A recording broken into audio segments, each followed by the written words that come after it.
خڵاتی جەلالی عومەری ساماغا لە دیوانی بەڕێوەبەرایەتی چاودێری دارایی سلێمانی بۆ ئەم ساڵ بەخشرایە 4 خانمی سەلاری دیوان و عائیشە تۆفیق کارگوزار. هەروەها فەرمانبەرانی نمونەیی نەجم عەبدوڵڵا سەرۆک دەستە نوخشارانی عزیز بەناوی لیژنەی بەخشینی خەڵاتی بەڕێز جەلالی عومەری ساماغا و بە خێراتنی هەموو لایەکتانەکەین ماندوو بوون و ئەرکتان کێشا. لێرەدا بە پێویستی دەزاندا ئەو پارچە زەویکەی هی خۆیە بفرۆشێت و پارەکەی لە بانکێکادا بنرێت و ساڵانە ڕێژەی لە 90 سوودی ئەو پارەیە وەکو خەڵات دابەش بکرێ بەسەر فەرمانبەرانی دیوانی چاودێری داراییشکردنی خەڵاتی ساڵی سێیەم. دیارە پێشتر دوو جار ئەم خەڵاتە دابش کراوە بە فەرمانبەرانی ئەم ساڵەوە ژمارەی ئەو فەرمانبەرانی کە ئەم خەڵاتیان پێبەخشراوە دەگاتە 29 فەرمانبەر. خەڵاتەکەش لە دوو جۆر پێکاتووە. یەکەمیان خەڵاتی خانمی سەلناو و میکانیزمی دیاریکردنی فەرمانبەرانیش بۆ خەڵاتەکە سەرەتا لێپرسراوە ڕاستەوخۆکان ناوی فەرمانبەرانی کاندیدکراوی خۆیان بۆ خەڵاتەکە دەنێرن بۆ لیژنەکە. لیژنەکەش لە ناو ئەو فەرمانبەرانەی کەوا ناوەکە مەبلەغێکی بڕێکی پارە بێت و بدرێتە فەرمانبەران بەڵکو لایەنی معنەوی زۆر لەوە گرنگترەکە هۆکارێکە بۆ هاندان و دروستکردنی ڕوحی کێبڕکێی زیاتر خزمەتکردن لە ناو فەرمانبەرانە و زیاتر خزمەتکردنیان کە ئەمەشیان لە ئەنجام ختەوەرم کە ئەمڕۆ شەرەفیەوەم پێ بڕا و تێک پێشکەشکەم لە خزمەتی جەنابتانە. دیارە من وەکو هاوکار و وشکارەکانی دیوان وەک دۆستێکی جەنابی کاک جەلالی ساماغا لە ماوەی 6 ساڵی ڕابردووە ئاگاداری وشکارەکانی دیوان بووینە و نووسینمان رای لە ماوەی کارکردنیا زیاتر لە 2750 راپۆرتی ڕقابەی مالی ئامادە کردووە. ئەوەی کە بۆ ئێمەی ڕۆژنامەوان و ئێمەی نووسەر و ئێمەی چاودێران گرنگە ئەوەیە نێرین ئەم راپۆرتانە تۆزی لەسەر بنیشێت بەڵکو گەندەڵکاران ڕاپێکی دادگاکان بکرێن پێی خۆمانەوە بۆی ئەمانی زیاتر تەشجیع بن لە شوکارەکانیانە و ئێمە دەستخۆشیان لەکەین بۆ ئەم خەڵاتە. بابەتێکی کە ئەمەوێت تشکی بخەمە سەر ئەویش ئەوەیە کە ڕەنگە کاک جەلالی ساماغا تاقە بەرپرس بێت لە وڵاتە کە هەمووتان بینیتان هەمووتان بە پێچەوانەوە ڕۆژانە دەیان بەرپرس لە وڵاتە دەست لە کارە کێشێتەوە هەر بەلاشمانەوە زۆر ئاساییە. چونکە ئەو کەسێک بوو لە پێناو حقوقی عامە وەکو خۆی ئەم راپۆرتانەی کە ئامادەمان کردووە هیچی چۆنەڵێ ئەوە نییە لە زداریشێکە لەو فەرمانبەرە بە ڕێزانە ئەەکەم کە شکارەکانی خۆیان بە باشی هەڵسەنگاندووە چەو فەرمانبەرانی کە خەڵات وەرەگرن چ ئەوانەش کە خەڵات وەرناگرن هەموو ئەمانە پێکەوە شکارێکی پیرۆزیان لە خزمەتی وڵاتی ئاساس کردووە. جارێکتر من دەستخۆشیتان لێکەم و پیرۆزباییتان لێکەم. دارەکان و فەرمانبەران نمونەیەکانی دیوانی چاودێری دارایی لە سلەیمانی سڵاو پاش دەستخۆشی و پیرۆزبایی لە هەوڵ و ماندووبوونتان پیرۆزباییتان لێ دەکەم بۆ وەرگرتنی خەڵاتی ڕێزلێنانی ساڵی سێهەم. ئێوە شایستەی و بێگەردی و چاونەترسی دیوانەکەتان دەبێت. دڵسۆزتان جەلالی عومەری ساماغا 4/2/2013.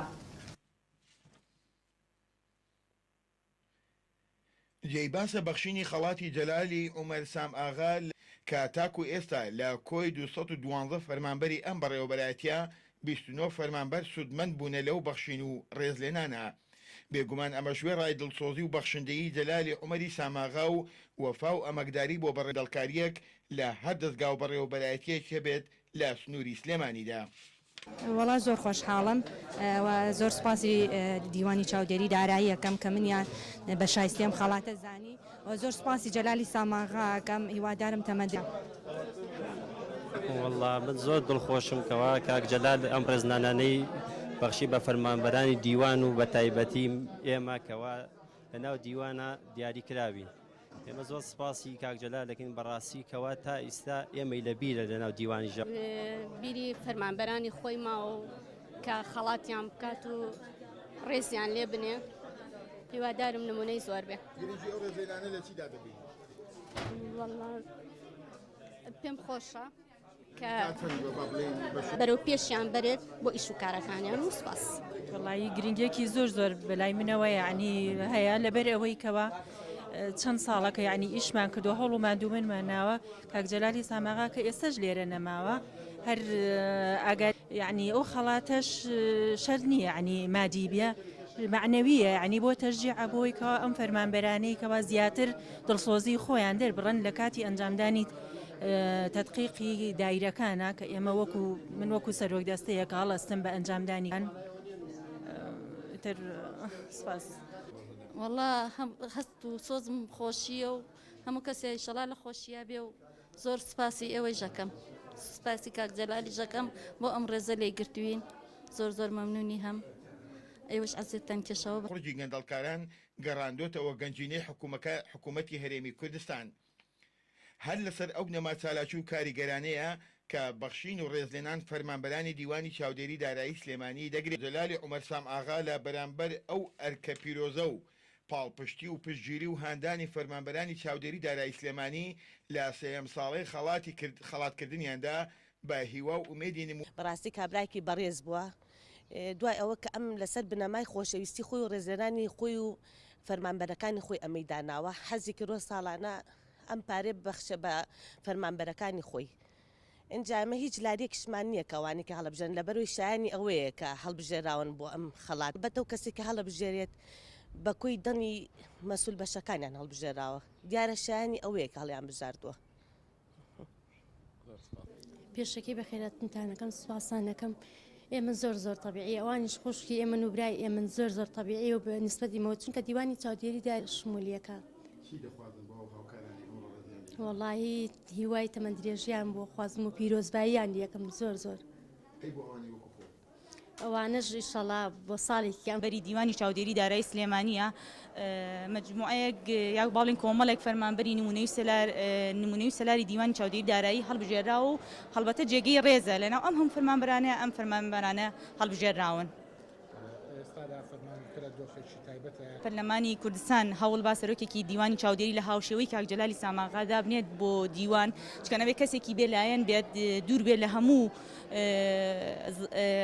زەختوینێک کە دای بنێ بۆ دیوانی چاودێری دارایی سلێمانی. کاریگەری ئەو ڕێزلێنانە بۆ فەرمانبەران بە شێوەیەکی گشتی والله هەڵبەتە هەموو فەرمانبەران پێیان خۆشە کە لەم خەڵاتەیە بەشدار بن هەڵبەتە ئەویش بەس بە پێوەرێکی خۆی کە ئەبێ فەرمانبەرەکە لە ڕووی خەڵاتکردن و پاداشتکردن بۆ هەر مرۆڤێک بە سروشتی ئەدەمیزادەکان وانە ئەمە هۆکارێک و هاندانێکە بۆەوەی کەوا لە ئیشوکارەکانیان زیاتر ماندوو بێت و توانا و زانیاریەکانی خۆی بەکاربێت و خزمەتی دام و دەستگای و دێری دارایی و حکوومەتی هەرێم دەگەڕێتەوەکەوە سوودمەند دەبێت لەو توانە و لەو هێزانێکەوە فەرمانبەران بەکارهێنن.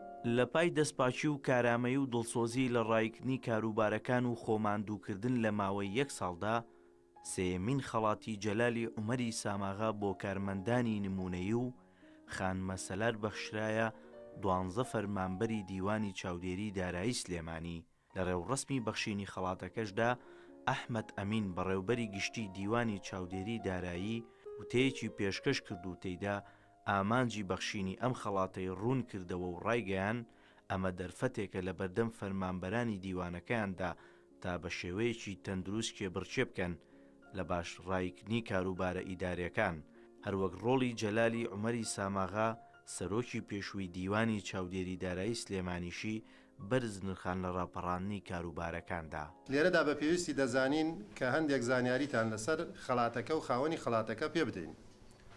بەڕێز جەلالی عومەری ساماغا لە کۆتایی ساڵی 2002ەوە تاکو و سەرەتای ساڵی 2000 کرێ بەسەر فەرمانبەرانی دیوانی چاودێری دارایی سلێمانیە و لە ستادەکەی کە دەمێنێتەوە دەچێتە سەر پارەکە و ساڵانە بڵێ پارەکەشی پێ زیادەکات.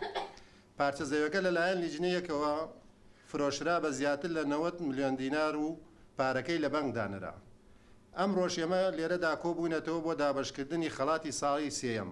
دیارە پێشتر دوو جار ئەم خەڵاتە دابش کراوە بە فەرمانبەرانی ئەم ساڵەوە ژمارەی ئەو فەرمانبەرانی کە ئەم خەڵاتیان پێبەخشراوە دەگاتە 29 فەرمانبەر. خەڵاتەکەش لە دوو جۆر پێکاتووە. یەکەمیان خەڵاتی خانمی سەلارە کە ئەمیان تەنها ڕەگەزی مێینە خوشکان دەگرێتەوە. دووەمیان خەڵاتی فەرمانبەری نموینەی ئەمیان هەردوو ڕەگەزەکە دەگرێتەوە. هەروە ئاگداری بەڕێستان لیژنەی بەخشینی خەڵاتەکە لەلایەن خاوەنی خەڵاتەکەەوە دیاری کراوە و لەسەر بنەمای پلە و ناونیشانی وەزیفی نەکناو. و میکانیزمی دیاریکردنی فەرمانبەرانیش بۆ خەڵاتەکە سەرەتا لێپرسراوە ڕاستە و خۆکان ناوی فەرمانبەرانی کاندیدکراوی خۆیان بۆ خەڵاتەکە دەنێرن بۆ لیژنەکە.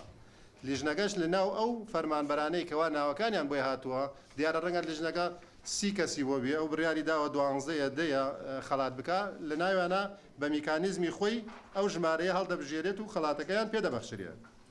دیارە ئەوەی لێرەدا پێویستە باسی بکەین بەها و گرنگی ئەم خەڵاتە تەنها لەوە نییە کەوا مەبلەغێکی بڕێکی پارە بێت و بدرێتە فەرمانبەران، بەڵکو لایەنی معنەوی زۆر لەوە گرنگترە کە هۆکارێکە بۆ هاندان و دروستکردنی ڕوحی کێبڕکێی زیاتر خزمەتکردن لە ناو فەرمانبەرانە و زیاتر خزمەتکردنیان کە ئەمەشیان لە ئەنجامدا دەبێتە خزمەتکردنی دیوانی چاودێری دارایی و حکوومەتی هەرێمی کوردستان. زۆر مەمنونم. شکرێتە کە ئەنجومەنی وەزیران پێشکەشی پێما بدەن و من ئێمە قەرزاری ئەم پیاوەی لە حکوومەت بۆ قووەت بۆ حکوومەت دەستخۆشی لەکەین، زۆر سوپاسیەکەین. ئینشاءڵڵا لە ئەمسالی زیادە بێ بۆ خزمەتی گەلەکەی، بۆ خزمەتی دام و دەستگاکەی حکوومەت وەکو ئەنجومەنی وەزیران سوپاسی بکەین، ئەحواڵی بپرسین و تەقدیری ئەو ماندووبوونە بکەین کە لەو سەردەمانە ئیشی لەگەڵ ئێمە کردووە. ئینشاءڵڵا ئەمسالی زیادە بێ و ئەو چاودێریە کە دەستپێکەکەی بەباشی ڕۆشت چاودێریەکی سەرتاسەری ئیستا لە حکوومەتی کابینەی حەوت یەکێک لە ئامانجەکەمان ئەوەیە کە ئەم دەستگایە تەفعیلترکەین، چاکترکەین بۆ بتوانین چاکسازی لە ئیدارەکانمانە بێ. خەڵاتی جەلالی عومەری ساماغا لەوەوە سەرچاوی گرتووە کە پارچەیەک زەوی تایبەتی خۆی لە سلێمانی فرۆشتووە کە بەهاکەی زیاتر لە 75 ملیۆن دینارە و ئەو بڕەپارێش خراوەتە بانکەوە و ساڵانە داهاتەکەی تەنها و تەنها تەرخان دەکرێت بۆ خەڵاتکردنی کارمەندانی نمونەیی و خانمی سەلار لە دیوانی چاودێری دارایی سلێمانی.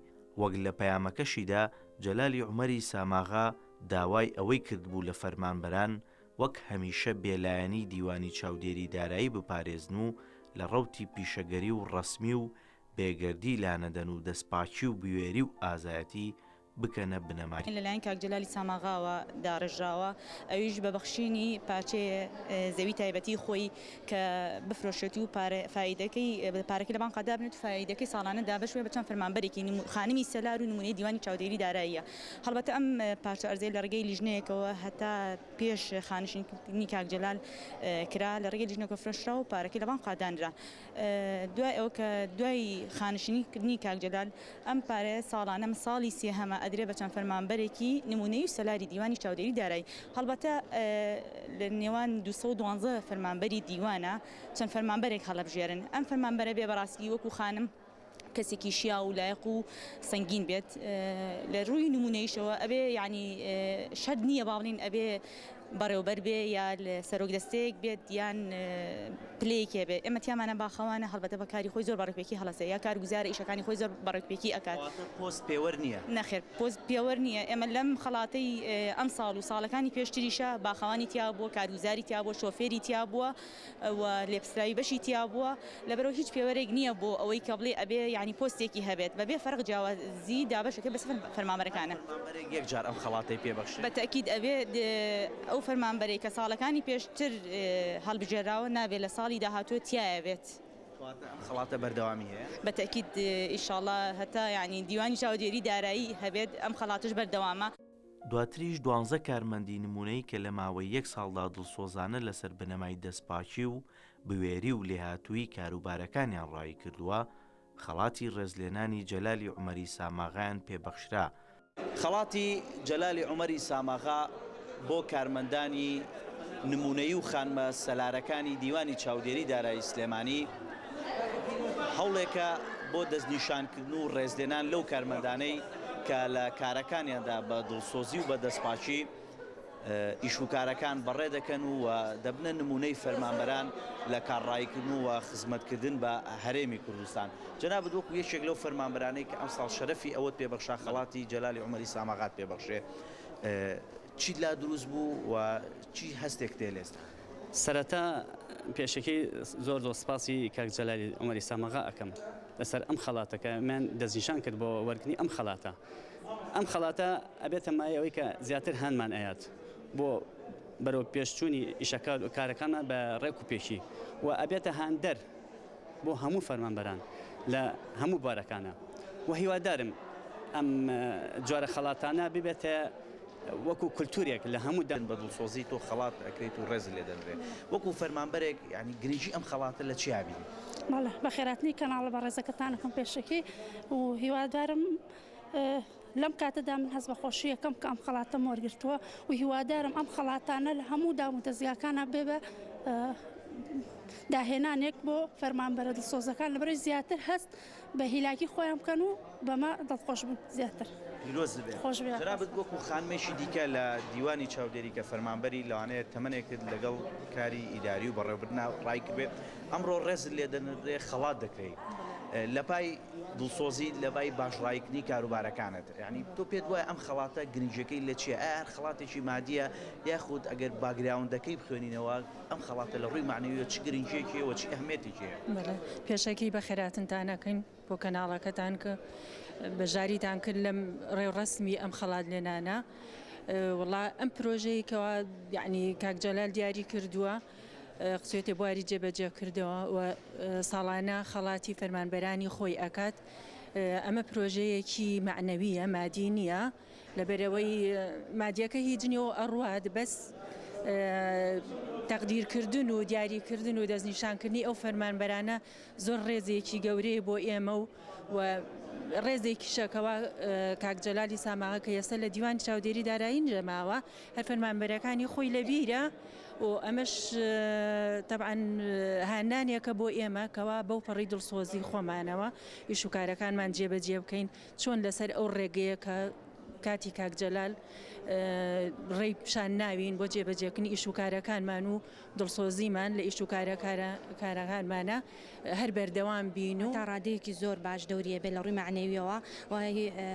زیاتر وا لێ کات کە تۆ دڵسۆزانەتر و تا ڕادەیەکی زۆریش باشە و زیاتر کێبڕکێ دروستەکە لە نێوان فەرمانبەرەکانە. باجایشە ئەمڕۆ لە پای کارکردنت وەکو خانمەسەلارێک خەڵاتی جەلالی ساماغات پێدەبەخشێ چیت لا دروست بوو و چەندێ خۆشحاڵ بووین؟ زۆر پێ خۆشحاڵ بووم زۆر مەمنونی ئێوەش هەم سپاستانەکەم سپاسی کاک جەلالی ژەکەم بۆم ڕێزە لێی ناوین زۆر مەمنونتان هەم یەخۆ بەخێر بێن سەر چاو. تۆ یەکەم جارە خەڵاتت دێبەخشێ؟ بەڵێ یەکەم جارە. لات خۆشە؟ بەڵێ لێم خۆشە لەبەر ئەوەی لام خۆشە ڕێزگرتنیەکە کە کاک جەلال ڕێز لە ئێمە ئەگرێ ئێمە زۆر سپاسی ئەوەکەین. بەڕای شارەزایانی ئیداری خەڵاتی جەلالی ساماغا بۆ کارمەندانی نمونەی و خانمەسەلار دوو لایەنی هەیە کە دیوێکیان خەڵاتێکی معنەویە و ڕێزلێنانە لەو کارمەندانەی کە لە ماوەی یەک ساڵدا بە دڵسۆزی و بە دەستپاچیەوە کارەکانیان ڕایی دەکەن دیوەکەی تریشی خەڵاتێکی مادیە و دەستگیرۆیی ئەو فەرمانبەرانەیە کە دەستنیشان کراون.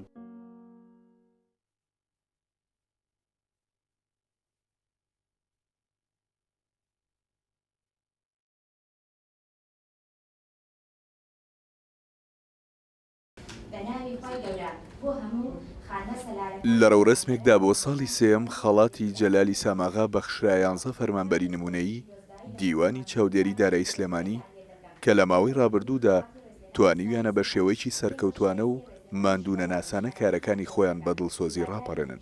هەر لە مەراسیمەکەدا بەڕێوەبەری چاودێری